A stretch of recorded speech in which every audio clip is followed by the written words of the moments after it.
hour is what would lead to what we would call freestyle push hands.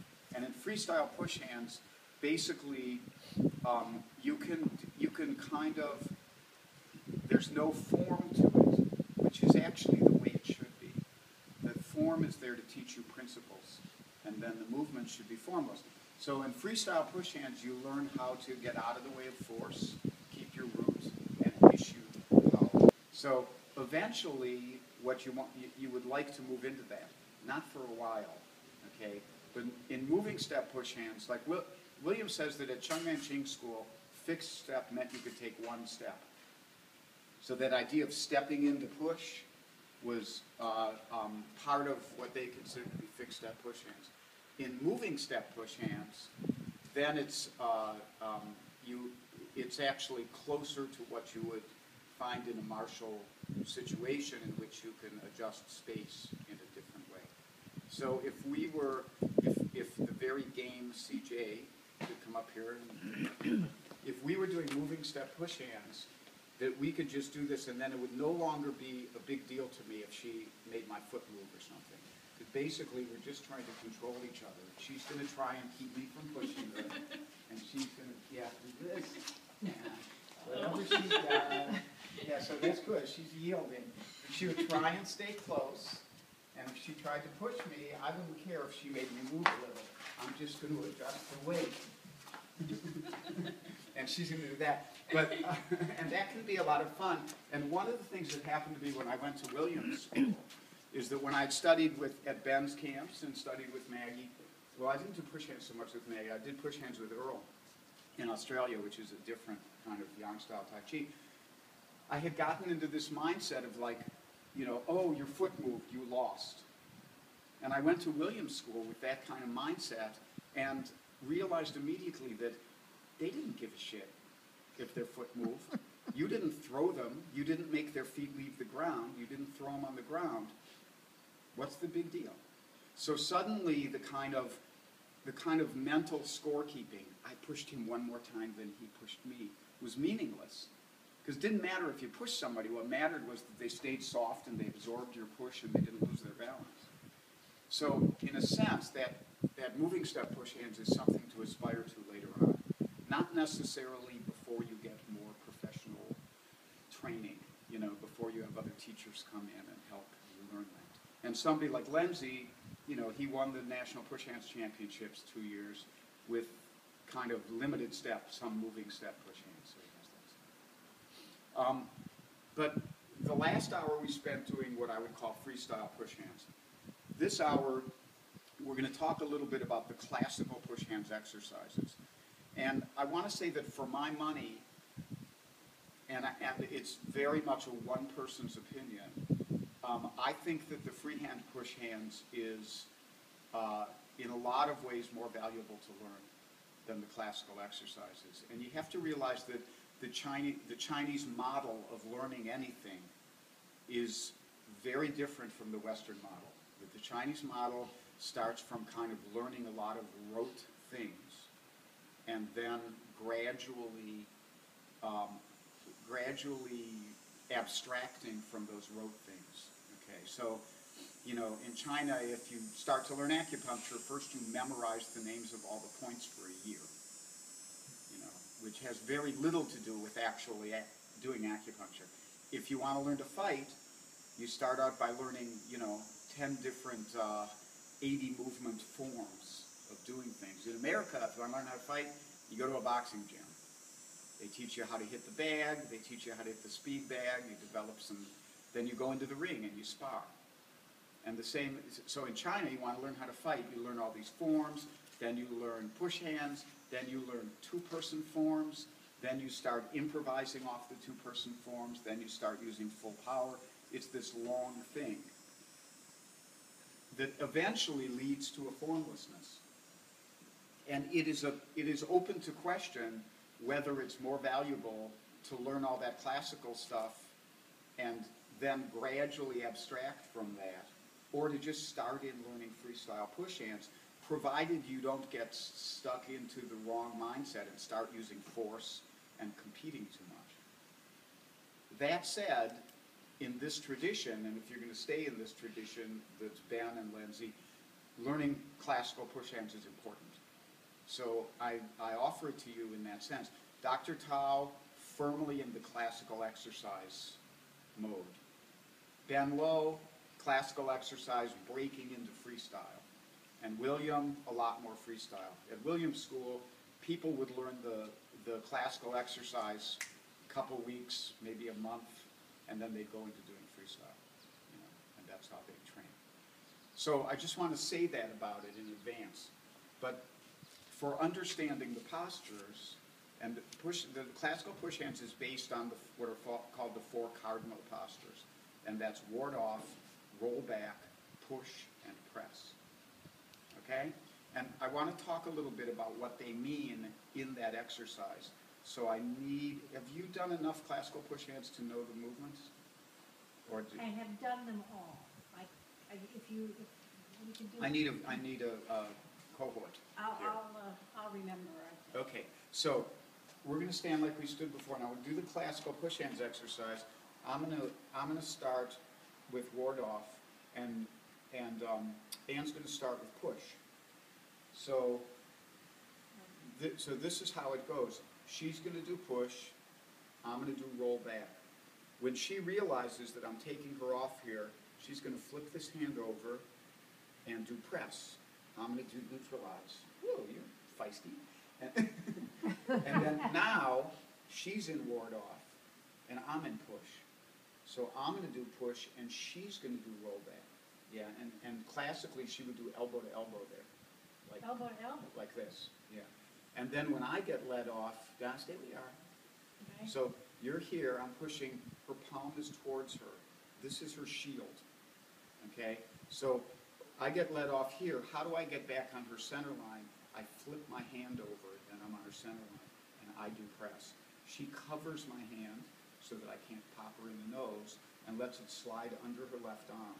Gets her right arm back on my elbow, her right hand back on my elbow, and we're back where we started. So she does push, then press, Yeah. then ward off, then roll back, then No, this way. second roll back, turn, and then get ready again. And that's the whole thing. So then she gets ready to push, and we're back where we started. Okay. I'm doing, you okay? I have not done this. Okay. I Well, realize this is really new. Yeah, so this is the classical, the way Chung Man-Ching taught the classical exercise. There are other versions of it. But for this, ward off, I'm doing ward off, then roll back. She turns this over and does press. Then I do this second roll back, essentially it's called a roll away. And then she's in ward off, and I do push, and then I do press. And then she gets ready to do push again. It's always in the same order. Push. So she's doing push, I'm yielding. She's doing press, I'm yielding. I'm doing push and she's yielding. I'm doing press and she's yielding. Turn to the other way. And then get ready to push again. Yeah, here. Yeah. Okay. Okay? Push, press. So roll back this way and do elbow to elbow. Yeah, if you find pictures of Chung Man-Ching, his hand will always be like this, and that means that you have to watch out for that. Okay. Okay? And then press. So as soon as you take that away, you're taking away your guard. So you need to keep this shield here. No, cover this. Nope. Palm towards you. And then just carry it through. Right. So I'm going to explain a little more about what I'm going to explain on my side what's going on. As she pushes in, I'm doing roll back, and the way, it might help if you guys actually came around so you can see. Here's what's happening here, and this is, I talked earlier about the difference between William Chen's rollback and the Down family rollback. This rollback is designed for push hands, and what it does is it creates a wedge here. So I let her come in, and I make contact elbow to elbow. If she tries to really stay on my center, don't let me lead you off here. Okay, so you want to push in right straight towards my center. Okay. If with this hand too, so both hands, if I don't have this elbow, she can center on me and push me. But what I'm going to do is, without using a lot of force, as she tries to push in towards my center, come on in, come on in. And she can't feel this very much, but it's creating this wedge that drives her off that line, and she can't get there. So now she has to push against my root. She doesn't have any power. Then I can let it go through. Okay? So if you think about it, as I come back, this arm is folding in, and that fold, like if I kept my arm this shape, it would turn in a circle, and I'd really push against her. But if I bend it, it creates a wedge that brings her back along this line that doesn't let her connect with me. So that's the purpose of roll back, okay? That's really cool. As you do push, I'm going to roll back. The purpose of press is to correct for me taking her off that line. So come back and we'll go again. I just want to show them something. So her energy is going this way, and I push it off to this way. She counters by turning it back this way. And a lot of times when you see classical young people, then we go on to the next part. We'll talk about that later. A lot of times if you see classical people, not from Chun Manching school, but from other Yang family Tai Chi, that press will be a little pop. And they'll do something like if I was doing it, I know I can pop her, and I'm not sure I can pop you. So if I was doing this with you, and it's very relaxed, we're not going to put you, but if I did this push and you went to take it past you, so you take it over there, I'm doing this, she's pulling me, like she's trying to keep me from getting through, then the correction would be just going poof. Wow. And that's the way press works, and that means that in some styles of Tai Chi, they'll do press like this. So, because once you start to pull this hand, anywhere along my arm that I can hit that is on the line towards the center of your chest is fine. So if I catch it here, it's just like in the Chun Manching form. If you pull it farther, I'll hit you right there. But it's just this thing that they do, and the old guys, I can't duplicate it, but I've seen so many of them do it. It's just this kind of boop, boop, and the person goes boop, bounces back a foot. So the purpose of press is to correct overreaching with push. So I push against CJ, she carries me beyond where I should be. The line is now going this way. I want it to go this way. I come in. Okay. But when we do it as an exercise, I want this, like I'm not going to try and actually pop her. I'm just changing the direction, and then she can get out of the way of this one by turning like I had Andrew. Okay? So, switch again. Let me have you. So the purpose of press is to counteract the push. The purpose of press is to correct for overreaching on the push. It's to redirect back to the center, back to what you're pushing on. So I'm pushing on the center, you push me over. Yeah, I want to push exactly, the center. right, that's perfect. Yeah. Okay, so as you push, you connect on here, she's trying to push straight in. Yeah, I want to, If she because succeeds I want there- to push over your root. Right, if she succeeds there, I'm screwed, okay? So my job is to roll away, and that roll away, the classical roll away is this wedge. So she pushes in, no matter how hard she pushes, I'm not pushing against her, I'm creating this wedge that uses the least power on my part to get her off my line. And then she adjusts to this, and then I have to neutralize this way and get out of the way. And then it's her turn to defend. So from here on, her job is yielding, like we did in our first exercise. You want to yield, you want to go elbow to elbow with me. And then, yeah, and again, just like we did before, Oh, I'm not don't pushing, fight. I'm not fighting, Right, yeah. you're just yielding, I yield, just have yield, to- yield. And this hand has to protect your chest. Yeah. Okay, Dr. Tao said, let no one touch your chest should be like the chest of a virgin, let no man touch it. Okay, so this goes here, it turns over, I do my press. She makes this little sandwich. And the sandwich, not Okay, I keep my hand this, like yeah, this. This exactly hand like stays that. like this. And then you have to control that and let it slide away under your arm, yield, yield, yield. And then once you have this control, then you can come back with your hand and get ready to push. And then you're going to push,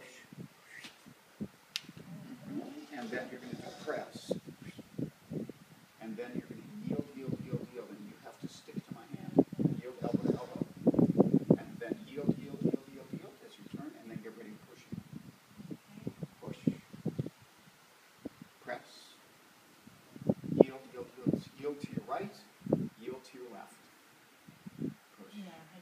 right. So here's the thing, when we got to here and I did this, if you pull that hand out like you did, I'm gonna, then bam. yeah. That's, Yeah. so this is like your shield. And the thing about your hand there is, I've started teaching my students, it's like a gladiator. It's like Russell Crowe. He has this big shield that's like this. It's convex. And that's what your hand has to be. It's not like pushing away, because that'll create tension. It's instead just yielding and bringing it in, letting it go by. You keep it in front of you until you're safe. So if you push in here, you do your push, and then you do your press. You flip this over. Yeah, I have to keep this here until I feel safe. So I'm turning, turning, turning. My fingers are here. Now I know that even if I take this hand away, she can't get me.